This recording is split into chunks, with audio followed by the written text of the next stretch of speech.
All right, thanks everyone for being here. I am going to give the first of 3 talks on ponds. The next 2 talks are by my colleagues in the same research group at the University of Minnesota, so I'm going to do my best to kind of tee things up here. So first of all, the motivation for this project stems from the fact that ponds are everywhere, and we've been using them for stormwater management for quite a while now. The numbers are kind of hard to track down, but there's probably something like 15,000 of these ponds being used as part of MS4 stormwater management systems in the state of Minnesota. So therefore, they're a very important part, very key infrastructure for protecting water quality in urban lakes and streams, and especially for things like volume control, sediment and phosphorus removal. And a lot of these ponds were constructed over the last 30, 40 years, kind of coincident with urban development in the US and Canada. I'm going to talk about phosphorus because that's kind of what we manage in non-coastal watersheds, but I would point out for those of you who maybe don't care as much about phosphorus that these ponds are also very important for potentially for nitrogen removal, and they might also serve as carbon sinks or sources. There's a lot of research on that. And also for just providing kind of incidental habitat for opportunistic aquatic life in urban watersheds.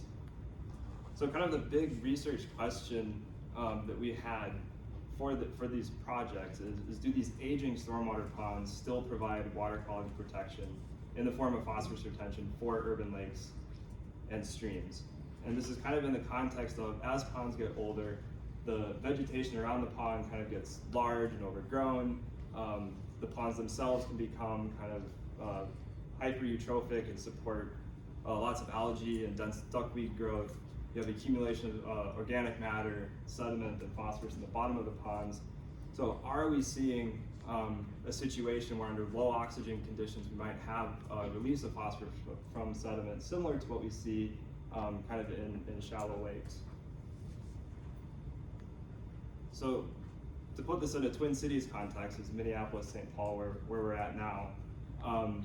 We've aggregated data from about 200 pond sites. What I'm showing here in this plot are about concentrations are ordered from highest to lowest. And if we were to subject these ponds to Minnesota water quality standards, they would nearly all fail. They aren't subject to those standards because they're ponds, but just to point out that at the very least we have a high phosphorus problem in our ponds. We don't know the extent to which they are hydrologically connected to downstream waters. Most of these in this data set are being used for stormwater management, so we can assume that they're probably discharging some of this water at some point to a lake or a stream.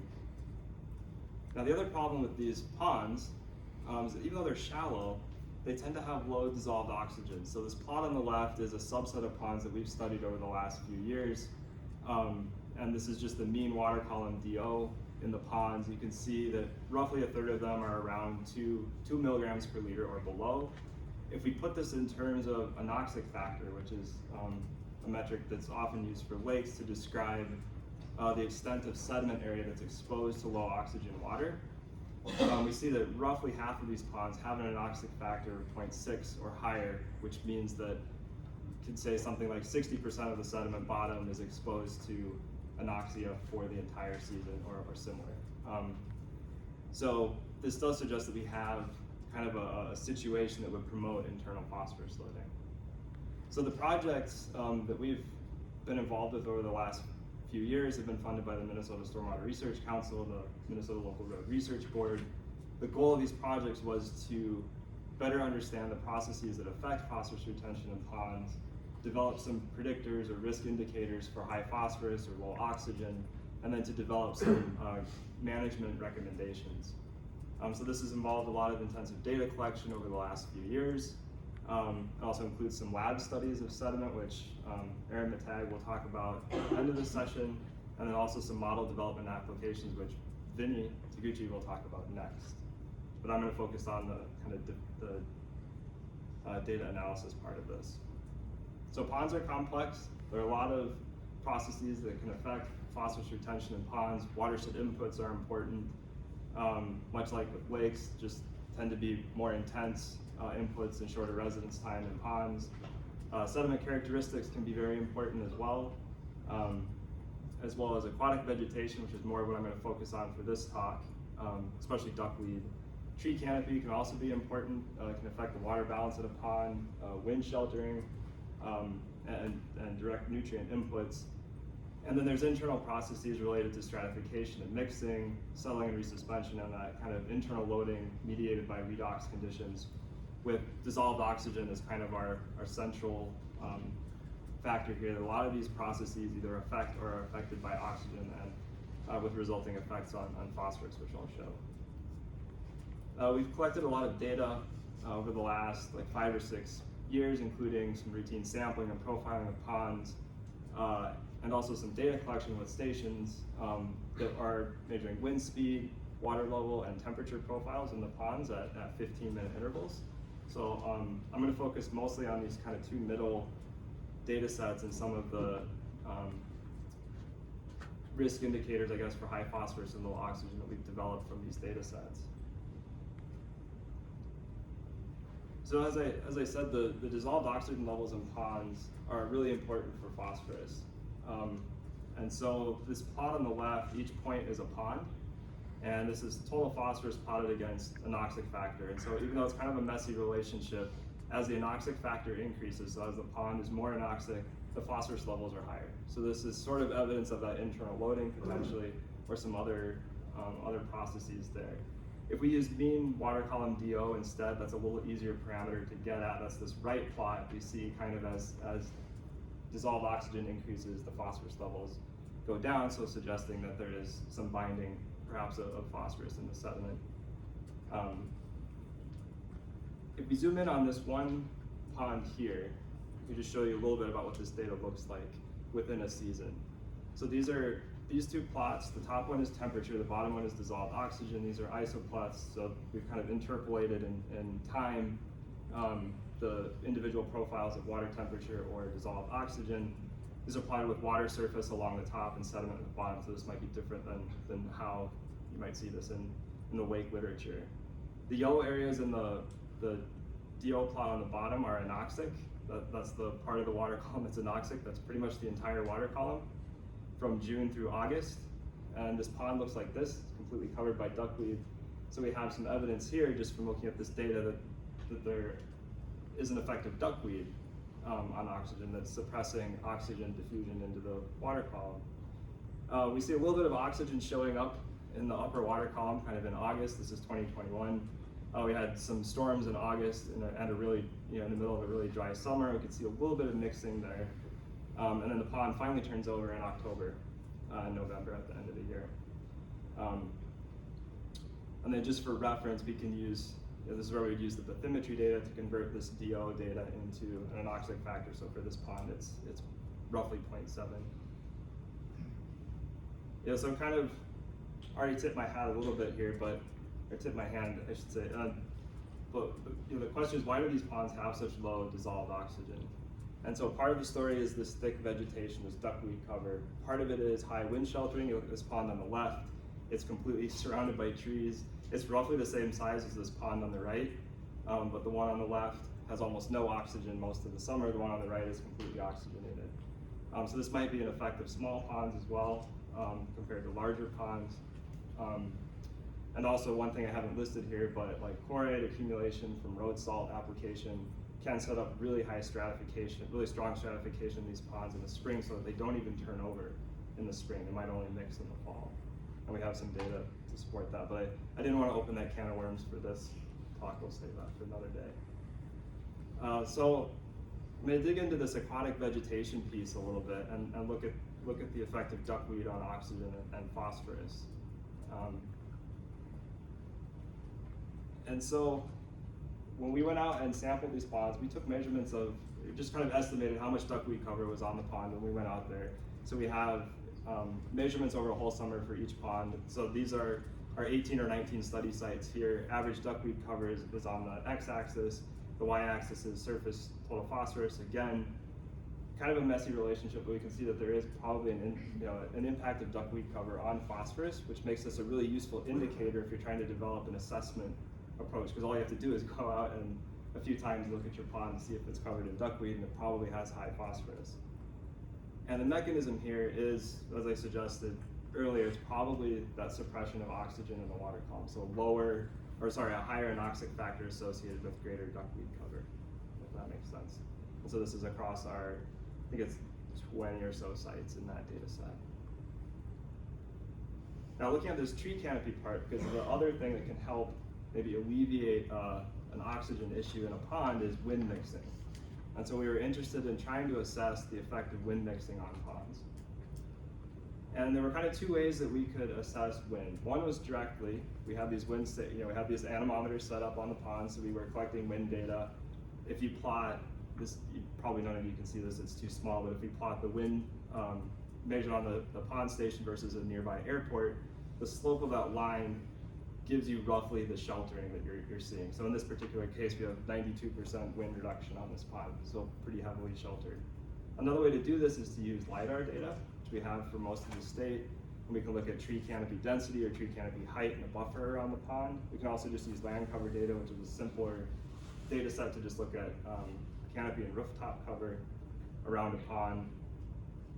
And so what we see when we apply these different techniques, again, there's not as many data points here, but this one on the far left is the anoxic factor versus that observed wind sheltering. You can see a pretty strong effect of greater wind reduction translates to greater anoxia in ponds. So maybe not a surprise there, even though there could be some covariance with how much duckweed is growing on these sheltered ponds. The middle plot, we've used the LiDAR assessment for some mean tree canopy height also causes, so the taller your tree canopy around a pond, the higher your anoxic factor, so the lower the oxygen in a pond. And then on the far right, we've just used the land cover data and related that to the wind reduction and see a pretty strong relationship. So the wind is being reduced most likely by the presence of canopy and buildings around a pond, because these are often in urban areas. Now, if you're still with me, I'm going to really dig into the details of what is mixing these ponds. So if we're looking at potential management strategies for how to mix a pond, it helps to understand what is driving the mixing that's happening in a pond already. And there's kind of three ways this might happen. One is from the wind, one is from runoff inputs, and then there's just surface heat transfer. As a pond cools or heats, there's going to be mixing that occurs. And then when does this happen? And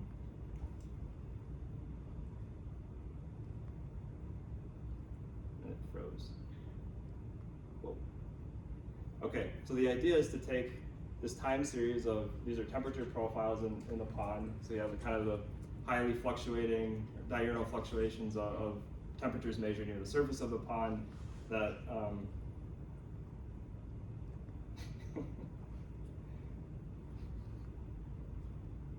it didn't like that plot. Anyway, so translating this into mixing depth and mixing frequency, and then trying to assign a cause to that mixing while looking at this kind of sub-daily scale data. I'm not going to go over the details of how we did that, but if anyone has questions, I'm happy to talk about that later. So if we mixing frequency here, I've just defined that as how often the pond mixes top to bottom over the duration of the monitoring season.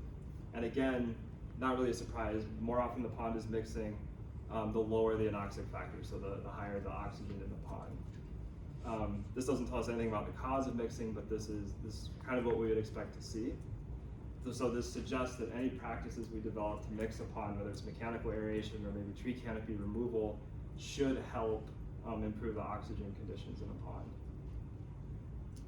And then the other thing we did was look at mixing depth calculated on each day, because one thing we realized when we were looking at these data is the ponds are actually mixing every day, even if they're mostly very stratified. And if we plot this over time, and it's probably hard to see this, but this data record starts in June and ends in early October.